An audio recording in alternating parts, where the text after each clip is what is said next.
Video ਦੇਖ ਰਹੇ ਸਾਰੇ ਵਿਦਿਆਰਥੀਆਂ ਨੂੰ ਮੇਰੇ ਵੱਲੋਂ ਜਾਨੀ ਕਿ ਰਾਜਵਿੰਦਰ ਸਿੰਘ ਵੱਲੋਂ ਪਿਆਰ ਭਰੀ ਸਤਿ ਸ਼੍ਰੀ ਅਕਾਲ। ਅੱਜ ਦਾ ਇਹ ਵੀਡੀਓ ਲੈਸਨ 8ਵੀਂ ਕਲਾਸ ਦੇ ਵਿਦਿਆਰਥੀਆਂ ਦੇ ਲਈ ਹੈ। ਇਸ ਵੀਡੀਓ ਲੈਸਨ ਵਿੱਚ ਜਿਹੜਾ ਜੁਲਾਈ ਟੈਸਟ ਹੋਣ ਜਾ ਰਿਹਾ 8ਵੀਂ ਕਲਾਸ ਦਾ, ਤਾਂ ਉਸ ਦੇ ਵਿੱਚ ਜਿਵੇਂ ਦਾ ਕੁਐਸਚਨ ਪੇਪਰ ਸਾਨੂੰ ਆਉਣਾ ਹੈ ਉਸੇ ਢੰਗ ਦਾ ਇੱਕ ਸੈਂਪਲ ਪੇਪਰ ਜਿਹੜਾ ਆਪਾਂ ਅੱਜ ਦੀ ਵੀਡੀਓ ਦੇ ਵਿੱਚ ਸੋਲਵ ਕਰਾਂਗੇ। ਟੋਟਲ ਸਾਡੇ ਕੋਲ 12 ਕੁਐਸਚਨ ਨੇ। ਇਹਦੇ ਵਿੱਚ ਪਹਿਲੇ 8 ਕੁਐਸਚਨ ਇੱਕ ਮਾਰਕ ਦੇ ਨੇ, ਜਿਹੜੇ ਆਬਜੈਕਟਿਵ ਟਾਈਪ ਕੁਐਸਚਨਸ ਨੇ, MCQs ਨੇ। 4 ਆਪਸ਼ਨ ਸਾਨੂੰ ਦਿੱਤੀਆਂ ਹੋਣਗੀਆਂ, ਉਹਦੇ ਵਿੱਚੋਂ ਸਹੀ ਆਪਸ਼ਨ ਜਿਹੜੀ ਅਸੀਂ ਚੂਜ਼ ਕਰਨੀ ਹੋਏਗੀ। ਉਸ ਤੋਂ ਬਾਅਦ 2 ਕੁਐਸਚਨ ਸਾਡੇ ਕੋਲ 2-2 ਅੰਕਾਂ ਦੇ ਹੋਣਗੇ ਤੇ 2 ਸਵਾਲ ਜਿਹੜੇ ਅਖੀਰ ਦੇ ਵਿੱਚ 4-4 ਅੰਕਾਂ ਦੇ ਆਣਗੇ। ਠੀਕ ਹੈ, तो स्टेटमेंट ਜਿਹੜੀ ਉਹ ਪੰਜਾਬੀ ਔਰ ਇੰਗਲਿਸ਼ ਦੋਨਾਂ ਦੇ ਵਿੱਚ ਤੁਹਾਨੂੰ ਮਿਲੇਗੀ।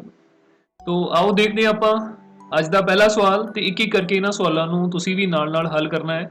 ਕੋਸ਼ਿਸ਼ ਕਰਨੀ ਹੈ ਵੀਡੀਓ ਨੂੰ ਪੌਜ਼ ਕਰਕੇ ਪਹਿਲਾਂ ਹਰ ਇੱਕ ਸਵਾਲ ਨੂੰ ਹੱਲ ਕਰੋ, ਉਹਦਾ ਆਨਸਰ ਕਰੋ, ਫਿਰ ਉਸ ਤੋਂ ਬਾਅਦ ਅੱਗੇ ਦੇਖੋ। ਠੀਕ ਹੈ, ਦੇਖਦੇ ਹਾਂ ਸਭ ਤੋਂ ਪਹਿਲਾ ਸਵਾਲ।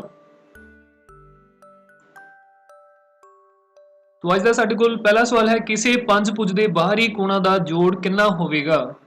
ठीक है, the sides of a pentagon are produced in order which of the following is the sum of its exterior angles। ठीक है, तो ਸਾਡੇ ਕੋਲ ਜਿਹੜੀ ਪੈਂਟਾਗਨ ਹੈ ਜਾਂ ਪੰਜਭੁਜ ਹੈ, ਜਿਹੜੀ ਪੋਲੀਗਨ ਹੁੰਦੀ ਸਾਡੇ ਕੋਲ ਚਾਹੇ ਤਿੰਨਭੁਜੀ ਹੋਵੇ, ਤ੍ਰਿਭੁਜ ਹੋਵੇ ਜਾਂ ਚਤੁਰਭੁਜ ਹੋਵੇ, ਪੰਜਭੁਜ, ਛੇਭੁਜ, ਸੱਤਭੁਜ, ਅੱਠਭੁਜ। ਠੀਕ ਹੈ, ਜਿੰਨੀਆਂ ਮਰਜ਼ੀ ਭੁਜਾਵਾਂ ਹੋਣ, ਪਰ ਉਹਦੇ ਵਿੱਚ ਜਿਹੜੇ ਐਕਸਟੀਰੀਅਰ ਐਂਗਲਸ ਦਾ ਸਮ ਹੈ ਜਾਂ ਬਾਹਰੀ ਕੋਣਾਂ ਦਾ ਜੋੜ ਹੈ ਉਹ ਹਮੇਸ਼ਾ 360 डिग्री ही ਰਹਿੰਦਾ है। ठीक है, तो ਇਹ ਸਵਾਲ ਦਾ ਜਿਹੜਾ ਹੱਲ ਹੈ ਉਹ ਅਸੀਂ 360 डिग्री देवांगे। ठीक है, हल पहले सवाल ਦਾ ਇਹਦੇ ਚ ਅਸੀਂ ਆਪਸ਼ਨ ਵੀ ਜਿਹੜੀ ਲਿਖ ਸਕਦੇ ਹਾਂ ਸਵਾਲ ਦੀ, ਤੇ ਆਪਸ਼ਨ ਦੇ ਨਾਲ ਜਿਹੜਾ ਉੱਤਰ ਹੈ ਸਹੀ ਉਹ ਵੀ ਲਿਖ ਸਕਦੇ ਹਾਂ। ਠੀਕ ਹੈ, ਆਪਸ਼ਨ ਜ਼ਰੂਰ ਲਿਖਣੀ ਹੈ ਨਾਲ। तो ਇਸ ਤੋਂ ਬਾਅਦ ਅਗਲਾ ਸਵਾਲ, ਕਿਸੇ ਚਤੁਰਭੁਜ ਦੇ ਵਿਕਰਨ ਇੱਕ ਦੂਜੇ ਨੂੰ ਸਮਦੁਭਾਜਿਤ ਕਰਦੇ ਹਨ। For which of the following diagonals bisect each other। तो ਇਹੋ ਜੀ ਕਿਹੜੀ ਚਤੁਰਭੁਜ ਹੈ ਜਿਹਦੇ ਵਿੱਚ ਜਿਹੜੇ ਵਿਕਰਨ ਹੈ ਉਹ ਇੱਕ ਦੂਜੇ ਨੂੰ ਸਮਦੁਭਾਜ ਕਰਦੇ ਹੁੰਦੇ ਆ, ਭਾਵ ਕਿ ਬਾਈਸੈਕਟ ਕਰਦੇ ਹੁੰਦੇ, ਇੱਕ ਬਰਾਬਰ ਦੋ ਭਾਗਾਂ ਦੇ ਵਿੱਚ ਵੰਡਦੇ ਨੇ। ਠੀਕ ਹੈ, तो वर्ग है ਸਾਡੇ ਕੋਲ, ਪਤੰਗ ਹੈ, ਸਮਲੰਬ ਚਤੁਰਭੁਜ ਹੈ ਤੇ ਇਕੱਲਾ ਚਤੁਰਭੁਜ ਹੈ। ਇਹਦੇ ਵਿੱਚੋਂ ਵੈਸੇ ਆਪਾਂ ਗੱਲ ਕਰੀਏ ਤਾਂ ਜਿਹੜੀ ਪੈਰਲਲੋਗ੍ਰਾਮ ਹੁੰਦੀ ਸਾਡੇ ਕੋਲ, ਜਿਹਨੂੰ ਅਸੀਂ ਸਮਾਨਾਂਤਰ ਚਤੁਰਭੁਜ ਕਹਿੰਦੇ ਆ, ਉਹਦੇ ਵਿਕਰਨ ਜਿਹੜੇ ਇੱਕ ਦੂਜੇ ਨੂੰ ਸਮਦੁਭਾਜਿਤ ਕਰਦੇ ਹੁੰਦੇ ਆ। तो ਇਹਨਾਂ ਚਾਰਾਂ ਦੇ ਵਿੱਚੋਂ ਸਾਡੇ ਕੋਲ ਜਿਹੜਾ ਵਰਗ ਹੈ ਉਹ ਇੱਕ ਸਮਾਨਾਂਤਰ ਜਿਹੜੀ ਚਤੁਰਭੁਜ ਹੁੰਦੀ ਹੈ। ਠੀਕ ਹੈ, ਸਮਾਨਾਂਤਰ ਚਤੁਰਭੁਜ ਹੁੰਦੀ ਹੈ, ਇੱਕ ਪੈਰਲਲੋਗ੍ਰਾਮ ਹੁੰਦੀ ਹੈ। ਇਹਦੇ ਆਮੋ ਸਾਹਮਣੇ ਵਾਲੀਆਂ ਸਾਈਡਸ, ਆਮੋ ਸਾਹਮਣੇ ਵਾਲੇ ਕਾਰਨਰ, ਕੋਣ ਜਿਹੜੇ ਆਮੋ ਸਾਹਮਣੇ ਵਾਲੇ ਕੋਣ ਉਹ ਇੱਕੋ ਜਿਹੇ ਹੁੰਦੇ ਨੇ। ਆਮੋ ਸਾਹਮਣੇ ਵਾਲੀਆਂ ਸਾਈਡ ਜਿਹੜੀਆਂ ਸਮਾਨਾਂਤਰ ਹੁੰਦੀਆਂ। तो ਵਰਗ ਜਿਹੜਾ ਉਹ ਪੈਰਲਲੋਗ੍ਰਾਮ ਜਾਂ ਸਮਾਨਾਂਤਰ ਭੁਜਾਂ ਦੀਆਂ, ਸਮਾਨਾਂਤਰ ਚਤੁਰਭੁਜ ਦੀਆਂ ਸਾਰੀਆਂ ਕੰਡੀਸ਼ਨਸ ਨੂੰ ਸੈਟੀਸਫਾਈ ਕਰਦਾ ਹੈ। तो ਇਸ ਸਵਾਲ ਦਾ ਉੱਤਰ ਸਾਡੇ ਕੋਲ ਵਰਗ ਹੈ। ਇਸ ਤੋਂ ਬਾਅਦ ਅਗਲਾ ਸਵਾਲ ਸਾਡੇ ਕੋਲ ਹੈ, -2/3 ਜਮਾ 3/5 ਜਮਾ ਬ੍ਰੈਕਟ ਦੇ ਵਿੱਚ -5/6। ਇਹਨੂੰ ਆਪਾਂ ਲਿਖ ਲੈਣੇ ਇੱਕ ਵਾਰ, -2/3 ਜਮਾ 3/5 ਜਮਾ -5/6 ਬਰਾਬਰ -2/3 ਜਮਾ 3/5 ਜਮਾ -5/6। ठीक है, तो ਇਹਦੇ ਚ ਅਸੀਂ ਦੱਸਣਾ ਹੈ ਕਿ ਕਿਹੜਾ ਗੁਣ ਜਿਹੜਾ ਲਗਾਇਆ ਗਿਆ, ਕਿਸ ਗੁਣ ਨੂੰ ਇਹਦੇ ਚ ਦਰਸਾਇਆ ਗਿਆ ਹੈ ਇਸ ਐਕਸਪ੍ਰੈਸ਼ਨ ਦੇ ਵਿੱਚ। which of the following is represented in। ਠੀਕ ਹੈ, तो ਇਹਦੇ ਵਿੱਚ ਆਪਾਂ ਦੇਖ ਸਕਦੇ ਹਾਂ ਕਿ ਪਹਿਲਾਂ ਤਾਂ ਸਾਡੇ ਕੋਲ ਜਿਹੜੀ ਬ੍ਰੈਕਟ ਦੇ ਵਿੱਚ ਪ੍ਰਮੇਯ ਸੰਖਿਆਵਾਂ 3/5 ਤੇ ਘਟਾਓ ਦੇ 5/6 ਜਿਹੜੀਆਂ ਰੱਖੀਆਂ ਗਈਆਂ ਸਨ, ਬਟ ਸੱਜੇ ਪਾਸੇ ਜਿਹੜਾ ਸਾਡੇ ਕੋਲ ਪਹਿਲੀ ਪ੍ਰਮੇਯ ਸੰਖਿਆ ਤੇ ਦੂਜੀ ਪ੍ਰਮੇਯ ਸੰਖਿਆ ਨੂੰ ਬ੍ਰੈਕਟ 'ਚ ਰੱਖਿਆ ਗਿਆ ਹੈ, ਤੀਜੀ ਨੂੰ ਅਲੱਗ ਕਰ ਲਿਆ ਗਿਆ ਹੈ। ਠੀਕ ਹੈ, तो ਇਹ ਸਾਡੇ ਕੋਲ ਕਿਹੜੀ ਪ੍ਰੋਪਰਟੀ ਹੁੰਦੀ ਹੈ, ਇਹ ਸਾਡੇ ਕੋਲ ਐਸੋਸੀਏਟਿਵ ਪ੍ਰੋਪਰਟੀ ਹੁੰਦੀ ਹੈ, ਜਿਹਨੂੰ ਅਸੀਂ ਸਹਿਚਾਰਤਾ ਗੁਣ ਕਹਿੰਦੇ ਆ। ਠੀਕ ਹੈ, ਇਹਦੇ ਬਾਰੇ ਆਪਾਂ ਪਹਿਲਾਂ ਪੜ੍ਹ ਵੀ ਚੁੱਕੇ ਹਾਂ, ਸਹਿਚਾਰਤਾ ਗੁਣ ਜਾਂ ਐਸੋਸੀਏਟਿਵ ਪ੍ਰੋਪਰਟੀ। तो ਦੇਖਦੇ ਹਾਂ ਇਹਦੇ ਵਿੱਚ ਸਾਡੇ ਕੋਲ ਪ੍ਰਮੇਯ ਸੰਖਿਆਵਾਂ ਜੋੜ ਦੇ ਅੰਤਰਗਤ ਬੰਦ ਹੁੰਦੀਆਂ ਹਨ, ਗੁਣਾ ਦੇ ਅੰਤਰਗਤ ਬੰਦ ਹੁੰਦੀਆਂ ਹਨ, ਪ੍ਰਮੇਯ ਸੰਖਿਆਵਾਂ ਜੋੜ ਲਈ ਸਹਿਚਰ ਹਨ। ਇਹ ਸਾਡੇ ਕੋਲ ਇਸ ਸਵਾਲ ਦਾ ਸਹੀ ਆਨਸਰ ਹੈ। Addition of rational number is associative. ਠੀਕ ਹੈ, तो C ਉੱਤਰ ਸਹੀ ਹੈ। ਇਸ ਤੋਂ ਬਾਅਦ ਚੌਥਾ ਸਵਾਲ ਸਾਡੇ ਕੋਲ ਹੈ, ਗੁਣਾਤਮਕ ਉਲਟ ਪਤਾ ਕਰੋ। ਠੀਕ ਹੈ, ਮਲਟੀਪਲੀਕੇਟਿਵ ਇਨਵਰਸ ਆਫ -5/7। तो ਘਟਾਓ ਦੇ 5/7 ਦਾ ਗੁਣਾਤਮਕ ਉਲਟ ਆਪਾਂ ਪਤਾ ਕਰਨਾ ਹੈ। तो ਕਿਸੇ ਵੀ ਸੰਖਿਆ ਦਾ ਜੇਕਰ ਅਸੀਂ ਗੁਣਾਤਮਕ ਉਲਟ ਪਤਾ ਕਰਨਾ ਹੈ ਤਾਂ ਅਸੀਂ ਉਸ ਸੰਖਿਆ ਦਾ ਰੈਸੀਪ੍ਰੋਕਲ ਲੈ ਲੈਂਦੇ ਹਾਂ। ਠੀਕ ਹੈ, ਰੈਸੀਪ੍ਰੋਕਲ ਮਤਲਬ ਇਹ ਸਾਡੇ ਕੋਲ -5/7 ਹੈ, तो ਇਹਦਾ ਜਿਹੜਾ ਉਲਟ ਕ੍ਰਮ ਹੈ ਉਹ ਸਾਡੇ ਕੋਲ -7/5 ਹੋ ਜਾਏਗਾ, ਗੁਣਾਤਮਕ ਉਲਟ ਕ੍ਰਮ। तो ਸਾਡੇ ਕੋਲ A ਆਪਸ਼ਨ ਜਿਹੜੀ ਹੈ ਉਹ ਬਿਲਕੁਲ ਸਹੀ ਹੈ। ठीक है। घटाओ दे 7/5। गुणात्मक ਉਲਟ ਕਿਸੇ ਵੀ ਸੰਖਿਆ ਦਾ ਉਹ ਹੁੰਦਾ ਜਿਹਨੂੰ ਜਦੋਂ ਅਸੀਂ ਸੰਖਿਆ ਦੇ ਨਾਲ ਗੁਣਾ ਕਰਾਂਗੇ ਤਾਂ ਸਾਡੇ ਕੋਲ ਜਿਹੜਾ ਉੱਤਰ ਹੈ ਉਹ 1 ਆ ਜਾਂਦਾ ਹੈ। ਠੀਕ ਹੈ। ਇਹਦੇ ਵਿੱਚ ਮਾਈਨਸ ਦੇ ਨਾਲ ਮਾਈਨਸ ਕੱਟਿਆ ਜਾਏਗਾ, 7 ਦੇ ਨਾਲ 7, 5 ਦੇ ਨਾਲ 5 ਕੱਟੇ ਜਾਣਗੇ, ਸਾਡੇ ਕੋਲ 1 ਬਰਾਬਰ ਬਚ ਜਾਂਦਾ ਹੈ। ਠੀਕ ਹੈ। ਜੇ ਅਸੀਂ ਜੋੜਾਤਮਕ ਉਲਟ ਪਤਾ ਕਰਨਾ ਹੋਵੇ ਫਿਰ ਅਸੀਂ ਉਸੇ ਸੰਖਿਆ ਦਾ ਸਿਰਫ ਸਾਈਨ ਚੇਂਜ ਕਰਨਾ ਹੁੰਦਾ ਹੈ। ਭਾਵ ਜੇ ਇਸੇ ਸੰਖਿਆ ਦੇ ਵਿੱਚ ਸਾਨੂੰ ਕਿਹਾ ਗਿਆ ਹੁੰਦਾ ਕਿ ਘਟਾਓ 5/7 ਦਾ ਜੋੜਾਤਮਕ ਉਲਟ ਪਤਾ ਕਰੋ ਤਾਂ ਉਹ ਸਾਡੇ ਕੋਲ ਜਮਾ ਦੇ 5/7 ਬਣ ਜਾਂਦੇ। ਠੀਕ ਹੈ। ਘਟਾਓ ਦਾ ਸਾਈਨ ਸੀ ਅਸੀਂ ਉਹਨੂੰ ਜਮਾ ਦਾ ਕਰ ਦੇਣਾ ਸੀ, ਪਰ ਇੱਥੇ ਗੁਣਾਤਮਕ ਉਲਟ ਸੀ ਇਸ ਕਰਕੇ ਅਸੀਂ ਉਹਦਾ ਰੈਸੀਪ੍ਰੋਕਲ ਹੈ, ਇਹਦੇ ਵਿੱਚ ਸਾਈਨ ਨਹੀਂ ਚੇਂਜ ਕਰਾਂਗੇ, ਸਿਰਫ ਉਹਦਾ ਉਲਟ ਕਰਮ ਲਿਖਾਂਗੇ। ਇਸ ਤੋਂ ਬਾਅਦ ਅਗਲਾ ਸਵਾਲ ਦੇਖ ਸਕਦੇ ਹੋ ਤੁਸੀਂ, ਜੇ ਅੰਕ 9 ਨੂੰ ਜਿਹੜੇ ਪਿਛਲੇ ਸਵਾਲ ਨੇ ਇਹਨਾਂ ਦੇ ਵਿੱਚ ਅਸੀਂ ਇਹਨਾਂ ਦਾ ਹੱਲ ਜਿਹੜਾ ਜ਼ਰੂਰ ਇੱਥੇ ਲਿਖਣਾ ਹੈ। A ਆਪਸ਼ਨ ਹੈ ਘਟਾਓ ਦੇ 7/5 ਔਰ ਇਹਦੇ ਵਿੱਚ ਜਿਹੜਾ C ਆਪਸ਼ਨ ਇਹਦਾ ਉੱਤਰ ਹੈ ਇਹਨੂੰ ਜ਼ਰੂਰ ਲਿਖਣਾ ਹੈ। ਠੀਕ ਹੈ। ਹੱਲ ਦੇ ਵਿੱਚ तो इसी ढंग दे नाल इहदा जिहड़ा उत्तर है साडे कोल ए आएगा वर्ग। जेकर सानू आंसर शीट मिले जिहदे ते असीं डॉट फिल करने हुंदे फिर तां असीं ए वाला सिर्फ फिल कर देना हुंदा उहदे च, पर इहदे विच सानू आंसर जिहड़े इस ढंग दे नाल असीं देने ने तो उत्तर सानू लिखना पएगा। ऑप्शन भी उहदी लिखनी पैगी जिहड़ी सही है ते नाल तुसीं उत्तर भी लिख दिओ तां बहुत वधिया रहेगा। इस तो बाद अगला सवाल है, जे अंक 9 नूं घटाओ -m विचों घटाया जावे तां की प्राप्त हुंदा है। 9 नूं असीं -m दे विचों घटाना है। ठीक है। तो -m नूं असीं पहला लिखांगे, इहदे विचों 9 नूं घटा देंगे, घटाओ 9 तो -m -9 ये साडे कोल इस सवाल दा उत्तर होएगा, जो कि सवाल डी जिहड़ा साडे कोल उत्तर बनदा है, डी बिल्कुल सही है। ठीक है। -m -9।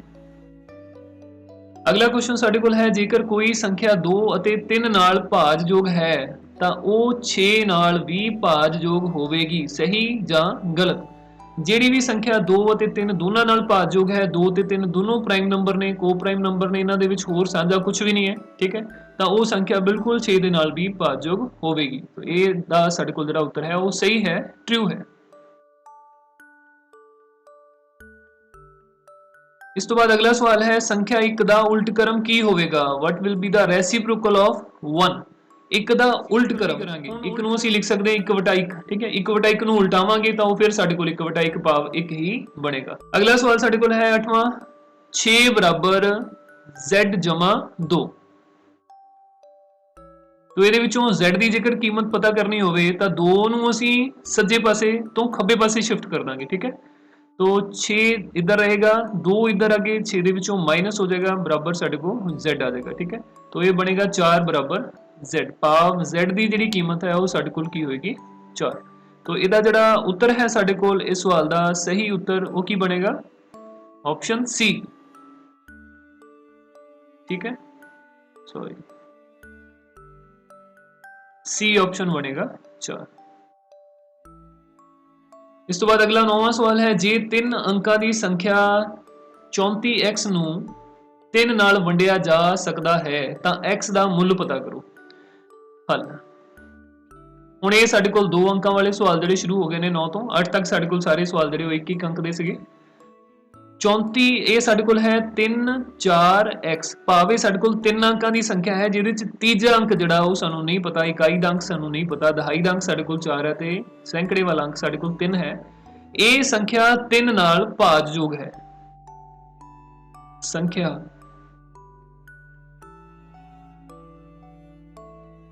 3 ਨਾਲ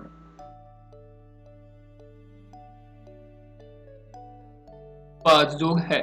ਜੇ ਕੋਈ ਵੀ ਸੰਖਿਆ ਸਾਡੇ ਕੋਲ 3 ਨਾਲ ਭਾਜਯੋਗ ਹੁੰਦੀ ਹੈ ਤਾਂ ਉਸ ਸੰਖਿਆ ਦੇ ਸਾਰੇ ਅੰਕਾਂ ਦਾ ਜਿਹੜਾ ਜੋੜ ਹੈ ਉਹ ਵੀ 3 ਨਾਲ ਭਾਜਯੋਗ ਹੋਏਗਾ। ਭਾਵ ਕਿ ਜੇਕਰ ਅਸੀਂ 3 ਜਮਾ 4 ਜਮਾ x ਕਰਾਂਗੇ ਤਾਂ ਇਹ ਜੋੜਫਲ ਵੀ ਸਾਡੇ ਕੋਲ 3 ਦੇ ਨਾਲ ਭਾਜਯੋਗ ਹੋਣਾ ਜ਼ਰੂਰੀ ਹੈ। ਠੀਕ ਹੈ। ਆਪਾਂ ਇੱਥੇ ਲਿਖ ਦਿੰਦੇ ਹਾਂ 3 4x ਸੰਖਿਆ 3 ਨਾਲ ਭਾਜਯੋਗ ਹੈ, ਇਸ ਲਈ 3 ਜਮਾ 4 जमा x ये जड़ा जोड़फल है भी 3 नाल वंडिया जा सकेगा, नाल वंडिया जा सकदा। ठीक है। इसका भाव है कि 7 जमा एक्स 4 ਤੇ 3 ਨੂੰ ਜੋੜਾਂਗੇ ਤਾਂ 7 ਬਣੇਗਾ 7 ਜਮਾ x ਨੂੰ 3 ਨਾਲ ਵੰਡਿਆ ਜਾ ਸਕਦਾ ਹੈ।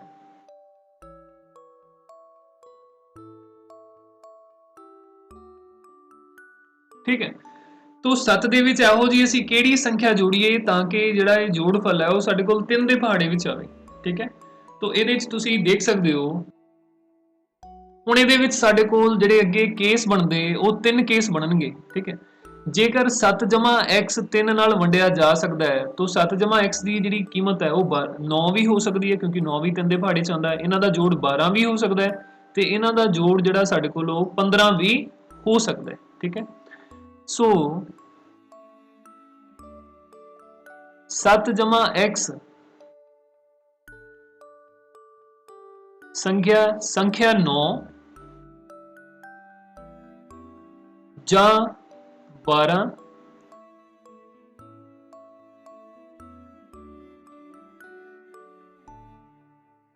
ਜਾਂ 15 ਦੇ ਬਰਾਬਰ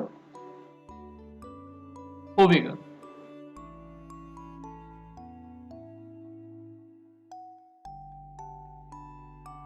ਠੀਕ ਹੈ ਨਾ, तो जे साडे कोल 7 जमा एक्स जिहड़ा 9 ਦੇ ਬਰਾਬਰ ਹੁੰਦਾ ਹੈ ਫਿਰ x ਦੀ ਕੀਮਤ ਕੀ ਆਏਗੀ ਕਿਉਂਕਿ 7 ਜਮਾ x 3 ਨਾਲ ਭਾਜ ਹੋ ਗਿਆ ਇਹਦਾ ਮਤਲਬ 7 ਜਮਾ x 3 ਦੇ ਪਹਾੜੇ ਵਿੱਚ ਆਣਾ ਚਾਹੀਦਾ ਹੈ। ਤਾਂ 3 ਦੇ ਪਹਾੜੇ ਵਿੱਚ ਉਹ ਸੰਖਿਆਵਾਂ ਜਿਹੜੀਆਂ 7 ਤੋਂ ਵੱਡੀਆਂ ਨੇ ਉਹ ਜਾਂ ਤਾਂ 9 ਹੈ ਜਾਂ 15 ਹੈ ਜਾਂ 12 ਹੈ ਜਾਂ 15 ਹੈ। ਇਸ ਤੋਂ ਅੱਗੇ ਵਾਲੀ ਅਸੀਂ ਸੰਖਿਆ ਨਹੀਂ ਲੈਣੀ, ਉਹ ਕਿਉਂ ਨਹੀਂ ਲੈਣੀ ਉਹ ਮੈਂ ਬਾਅਦ ਦੇ ਵਿੱਚ ਦੱਸਾਂ। तो 7x ਦੀ ਜਿਹੜੀ ਕੀਮਤ ਹੈ ਉਹ ਸਾਡੇ ਕੋਲ ਹੋ ਸਕਦੀ ਹੈ 7x ਬਰਾਬਰ 9। जेकर 7x 9 के बराबर है तो x की कीमत साढ़े कोल की आ जाएगी 7 9 चो 7 घटा देंगे तो x बराबर आ जाएगा साढ़े कोल 2। ठीक है, इस तो बाद ये भी हो सकता है कि साढ़े कोल x की जिहड़ी कीमत है 7 जमा x की कीमत है वो बन जाए 12 बन जाए। अगर 12 होए तो x की जिहड़ी कीमत है साढ़े कोल 12 चो 7 घटावांगे तो 5 आ जाएगी। सो x की कीमत साढ़े कोल जिहड़ी है 5 बनेगी। इस तो बाद तीसरा साढ़े कोल केस है कि हो सकता है साढ़े कोल 7 जमा x की जिहड़ी कीमत है वो 15 के बराबर हुई। ठीक है, तो ये x की जिहड़ी कीमत है साढ़े कोल 15 घटाओ 7 आ जाएगी। 15 चो 7 घटावांगे तो इस x जिहड़ा साढ़े कोल प्राप्त होएगा 8 प्राप्त हो जाएगा। ठीक है, सो इस तरह साढ़े कोल 3 वैल्यूज जिहड़ियां x दियां हो सकदियां ने। ठीक है, क्योंकि x जिहड़ा सानू x का जिहड़ा मुल है वो सिर्फ एक अंक वाला चाहिए, इस करके असी यही कीमत लिया सी 9 12 ते 15। क्योंकि जे असी अगली कीमत मान लो ले लेने 7 जमा x की कीमत असी ले लेने 18 तो ये x की जो कीमत पता करांगे तो 18 चो 7 घटावांगे साढ़े को आएगा 11 बराबर। तो x बराबर 11 x की कीमत जी 11 नहीं हो सकती, क्यों? क्योंकि 11 साढ़े कोल 2 अंकों वाली संख्या हो जाती है, जबकि साढ़े कोल जिहड़ा x का मुल है वो एक अंक दे विच ही आना चाहिए। इस करके असी x जमा 7 जमा x की जी कीमत है वो 18 नहीं लई ते सिर्फ जी x की कीमत है वो असी जां 9 लई है 7 जमा x की कीमत या 12 जां 15। तो साढ़े कोल x के जिहड़े 3 उत्तर इत्थे हो सकते हैं। तो असी अखीर दे विच जिहड़ा लिख दांगे कि x का मुल इसलिए x का मुल 2 जां 5 जां 8 हो सकता है। सो इस सवाल के साढ़े कोल जिहड़े 3 उत्तर हो सकते हैं। ठीक है, तो संख्या जी 342 भी 3 दे नाल वंडी जाएगी, 345 भी 3 नाल वंडी जाएगी तो संख्या 348 भी 3 नाल वंडी जा सकेगी। इस तो बाद अगला सवाल साढ़े कोल है, वैसे है सवाल जिहड़ा 2 नंबर का सी पर थोड़ा जिहा चलो ज़्यादा मुश्किल नहीं है, समझाने दे विच ही टाइम लग्या, करन दे विच तुहानूं इन्ना टाइम नहीं लगेगा। इस तो बाद अगली संख्या साढ़े कोल देख सकते हो, अगला सवाल चित्र विच x का मुल पता करो। साढ़े कोल एक डायग्राम दी एक चतुर्भुज दी हुई है, 3 कोण जिहड़े सानूं दिते हुए ने। एक कोण साढ़े कोल 50 डिग्री का है, दूसरा कोण साढ़े कोल 30 डिग्री का है ते चौथा कोण। ठीक है, तो चतुर्भुज के 4 कोणों का जोड़ सानूं पता है 360 डिग्री। चतुर्भुज के कोणों का जोड़फल बराबर हल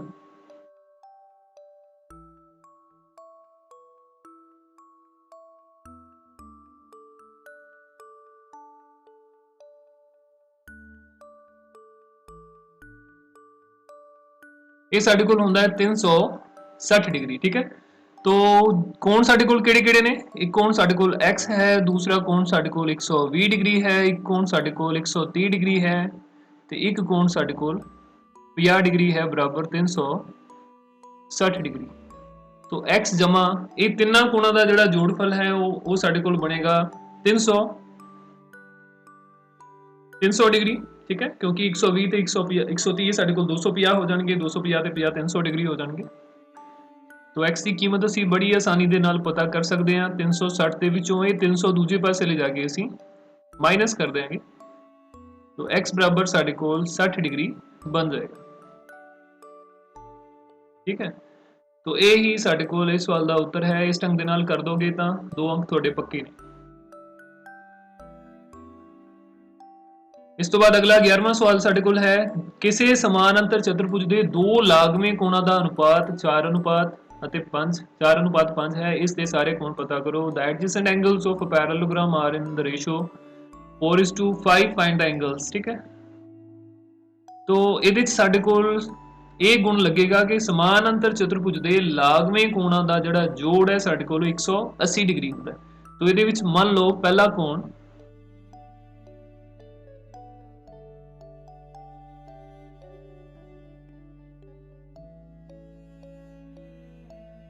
ਜਦੋਂ ਵੀ ਸਾਨੂੰ ਇਸ ਤਰ੍ਹਾਂ ਅਨੁਪਾਤ ਦੇ ਵਿੱਚ ਚੀਜ਼ਾਂ ਦਿੱਤੀਆਂ ਹੋਣ ਤਾਂ ਕੱਲੀ ਚੀਜ਼ ਦੀ ਅਸੀਂ ਕੀਮਤ ਲਿਖਣੀ ਹੋਵੇ ਤਾਂ ਉਹਨੂੰ ਅਸੀਂ ਸਿੰਪਲੀ ਨਾਲ x ਦੇ ਨਾਲ ਗੁਣਾ ਕਰ ਦੇਣਾ ਹੈ। तो पहला कोण 4x,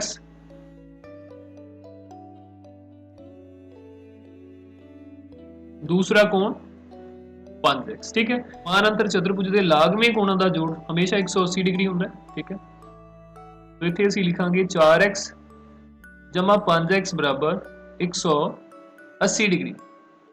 ठीक है, ਲਾਗਵੇਂ ਕੋਣ ਸਮਾਨ ਅੰਤਰ ਚਤੁਰਭੁਜ ਦੇ ਲਾਗਵੇਂ ਕੋਣ। तो ਇਹ ਸਾਡੇ ਕੋਲ ਬਣ ਜਾਂਦਾ ਹੈ 9x बराबर 180 डिग्री। ठीक है, तो x ਦੀ ਜਿਹੜੀ ਕੀਮਤ ਹੈ ਉਹ ਸਾਡੇ ਕੋਲ ਆ ਜਾਏਗੀ 180 डिग्री बटा 9। ਇਹ 9 ਜਿਹੜਾ ਇੱਧਰ x ਦੇ ਨਾਲ ਗੁਣਾ ਹੋਇਆ ਦੂਜੇ ਪਾਸੇ ਜਾ ਕੇ ਦੂਸਰੀ ਸਾਈਡ ਜਾ ਕੇ 180 ਨੂੰ ਭਾਗ ਕਰੇਗਾ ਤੇ ਇਹ ਸਾਡੇ ਕੋਲ 20 डिग्री ਬਣ ਜਾਂਦਾ ਹੈ। ਇਹਦਾ ਮਤਲਬ x ਦੀ ਜਿਹੜੀ ਕੀਮਤ ਹੈ x ਦਾ ਜੋ ਮੁੱਲ ਹੈ ਉਹ ਸਾਡੇ ਕੋਲ 20 डिग्री ਬਣ ਜਾਂਦਾ ਹੈ। ਇਹ x ਦਾ ਮੁੱਲ ਅਸੀਂ ਹੁਣ ਪਹਿਲਾ ਕੋਣ ਅਤੇ ਦੂਸਰਾ ਕੋਣ ਇਹਦੇ ਵਿੱਚ ਭਰਾਂਗੇ ਤਾਂ ਸਾਡੇ ਕੋਲ ਪਹਿਲੇ ਤੇ ਦੂਸਰੇ ਦੋਨਾਂ ਕੋਣਾਂ ਦਾ ਮੁੱਲ ਜਿਹੜਾ ਪਤਾ ਚੱਲ ਜਾਏਗਾ। ठीक है, इसलिए अगर 4x ਅਸੀਂ ਦੇਖੀਏ ਤਾਂ 4x ਦੀ ਜਗ੍ਹਾ ਤੇ ਅਸੀਂ 20 ਭਰ ਦਾਂਗੇ। ਠੀਕ ਹੈ, ਜਦੋਂ ਵੀ ਵੈਲਿਊ ਸਬਸਟੀਟਿਊਟ ਕਰਨੀ ਉਹਨੂੰ ਹਮੇਸ਼ਾ ਬ੍ਰੈਕਟ ਦੇ ਵਿੱਚ ਰੱਖ ਲੈਣਾ। 4 ਤੇ 20 ਜਿਹੜੇ ਗੁਣਾ ਹੋਣਗੇ ਸਾਡੇ ਕੋਲ 80 ਬਣ ਜਾਣਗੇ। ਔਰ ਦੂਸਰਾ ਕੋਣ ਸਾਡੇ ਕੋਲ 5x ਸੀ ਔਰ ਦੂਸਰੇ ਕੋਣ ਦਾ ਮੁੱਲ ਸਾਡੇ ਕੋਲ 5x ਸੀ, ਤਾਂ ਉਹਦੇ ਲਈ ਅਸੀਂ 5 ਗੁਣਾ 20 ਕਰਾਂਗੇ ਤਾਂ ਇਹ ਸਾਡੇ ਕੋਲ 100 ਬਣ ਜਾਏਗਾ। ਠੀਕ ਹੈ, ਤਾਂ ਇਸ ਤਰ੍ਹਾਂ ਅਸੀਂ ਕਹਿ ਸਕਦੇ ਹਾਂ ਕਿ ਜਿਹੜੇ ਲੋੜੀਂਦੇ ਕੋਣ ਸੀਗੇ ਦੋਨੋਂ ਉਹਨਾਂ ਦੇ ਵਿੱਚੋਂ ਇੱਕ ਦਾ ਮਾਪ 80 डिग्री ਤੇ ਦੂਸਰੇ ਦਾ ਮਾਪ 100 डिग्री ਸੀ। ਠੀਕ ਹੈ, ਇਸ ਲਈ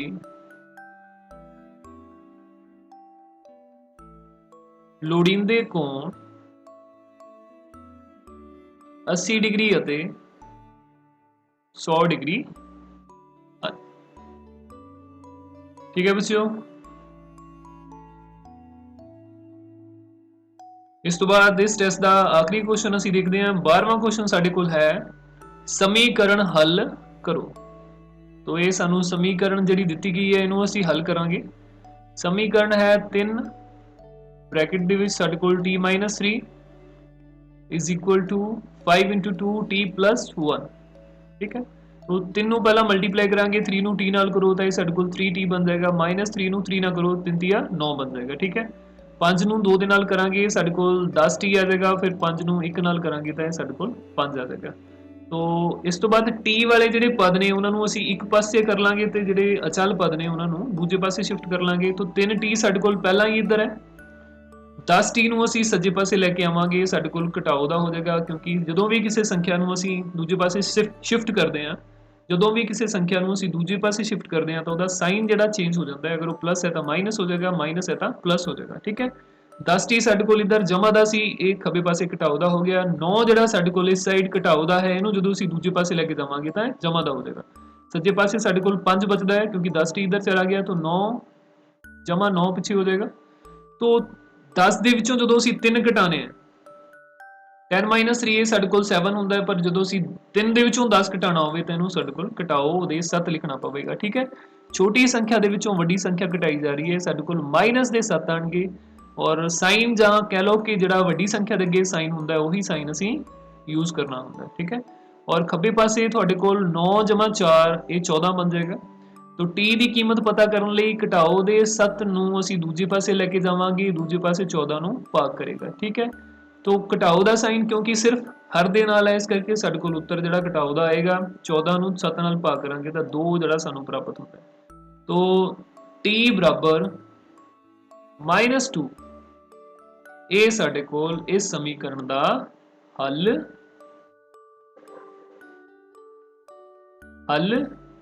ਹੈ। ठीक है, ਇਹਦਾ ਭਾਵ ਹੈ ਕਿ ਜੇਕਰ ਅਸੀਂ t ਦੀ ਕੀਮਤ ਇੱਥੇ -2 ਭਰਾਂਗੇ ਤਾਂ ਸਾਡੇ ਕੋਲ ਸੱਜਾ ਪਾਸਾ ਤੇ ਖੱਬਾ ਪਾਸਾ ਦੋਨੋਂ ਹੀ ਬਰਾਬਰ ਹੋ ਜਾਣਗੇ। ਆਪਾਂ ਚੈੱਕ ਕਰਕੇ ਦੇਖ ਸਕਦੇ ਹਾਂ ਕਿ ਸਾਡਾ ਆਨਸਰ ਸਹੀ ਹੈ ਜਾਂ ਨਹੀਂ।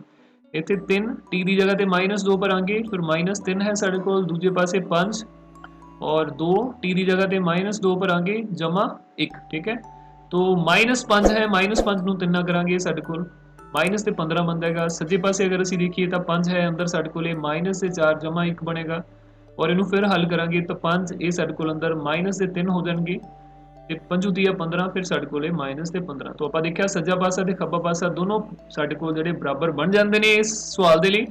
इसलिए ये जिहड़ा साढ़े कोल t बराबर -2 है वो इस समीकरण का बिल्कुल सही हल। ठीक है विद्यार्थियों, तो मैनू उम्मीद है कि सारे क्वेश्चन जिहड़े तुसीं बड़े ध्यान दे नाल देखे भी होणगे, उतारे भी होणगे ते इहदे चों कुछ ना कुछ तुहानूं नवां सीखण वास्ते भी मिलिया होएगा और कुछ बच्चों ने हर सवाल नूं पहलां आप हल कीता होएगा, फिर उसका हल अगे वीडियो नूं विच देखिया होएगा। ठीक है, तो तुहाडे जुलाई दा टेस्ट बहुत वधिया जावे, इसे दी कामना करदे होए आपां विदा लैंदे हां। फिर मिलांगे अगली वीडियो दे विच, उदों तक सत श्री अकाल। लास्ट तक वीडियो नूं देखण लई बहुत धन्नवाद।